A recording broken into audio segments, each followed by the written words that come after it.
நாங்கள் ஒரு கிட்டத்தட்ட 2 வருஷமாக யூஸ் பண்ணிகிட்டு இருந்த இந்த ஸ்லிப்பர் ஸ்டாண்ட், அதாவது 1.5 வருஷமாக யூஸ் பண்ணிட்டு இருந்த இந்த ஸ்லிப்பர் ஸ்டாண்டு சடனாக வந்து இந்த எட்ஜஸ்லலாம் வந்து உடஞ்சிட்டு கிட்டத்தட்ட ஒரு 1.5 மாதம் 2 மாதம் போல் இந்த மாதிரி ஒரு பெரிய சரவணா ஸ்டோர் கேவரில் தான் வந்து நாங்கள் எங்களோட எல்லா ஸ்லிப்பர்ஸ் அண்ட் ஷூஸுமே வந்து வச்சுருந்தோம். அந்த மாதிரி வச்சுருக்கிறது ரொம்பவே அசிங்கமாக இருந்துச்சு. சரி, அதனால் சேமாக அதே மாதிரியே இருக்க இன்னொரு ஸ்லிப்பர் ஸ்டாண்டு தான் வந்து ஆர்டர் போட்டிருந்தோம்.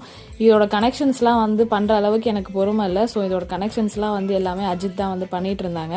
இதோட ராட்ஸ் எல்லாமே வந்து பிளாஸ்டிக் பைப் லைன் மாதிரி தான் கொடுத்துருக்காங்க, பிவிசி பைப் லைன். அதோட இல்லாமல் அந்த பிளாக் கலரில் இருக்கு இல்லையா, அந்த ஜாயிண்ட்டும் வந்து எல்லாமே வந்து பிளாஸ்டிக் தான். நம்ம அதிகமான வெயிட் வச்சாலோ இல்லை அது மேலே ப்ரெஷர் போட்டோம் அப்படின்னாலோ கண்டிப்பாக வந்து உடையறதுக்கான வாய்ப்புகள் அதிகமாகவே இருக்குது. அதனாலேயே தான் நாங்கள் லாஸ்ட் டைம் பண்ண தப்ப இந்த டைம் பண்ணக்கூடாது அப்படின்னு இருக்கோம். லாஸ்ட் டைம் நாங்கள் என்ன பண்ணோம் அப்படின்னா, அந்த ஒரு ஸ்லிப்பர் ஸ்டாண்ட்லேயே கிட்டத்தட்ட 25 பேர் set of slippers and shoes எந்தும் அஜித்தும் மிக்ஸ் மேட்ச் பண்ணி ஒரே ஒரு ரேக்கில் வச்சுருந்ததுனால அது வெயிட் தாங்க முடியாமல் வந்து உடஞ்சிருச்சு. அதனால தான் இந்த வாட்டி இன்னொரு ஆர்கனைசர், ஸ்லிப்பர் ஆர்கனைசர் வாங்கிட்டு 2ஆக வந்து பிரித்து வச்சிடலாம் அப்படின்ட்டு இதில் பாதியும் அதில் பாதியும் வைக்கலாம் அப்படின்ட்டு பிளான் பண்ணியிருந்தோம்.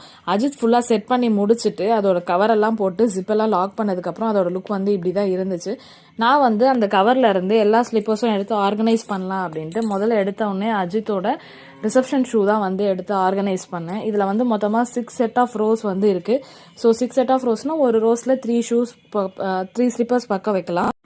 இந்த வாட்டி ஒரே ரேக்கில் வைக்கக்கூடாது அப்படின்ட்டு புது ரேக்கில் பாதி ஷூஸ் அண்ட் ஸ்லிப்பர்ஸும் பழைய ரேக்கில் பாதி ஷூஸ் அண்ட் ஸ்லிப்பர்ஸும் இந்த மாதிரி பிரித்து வச்சுக்கிட்டோம்.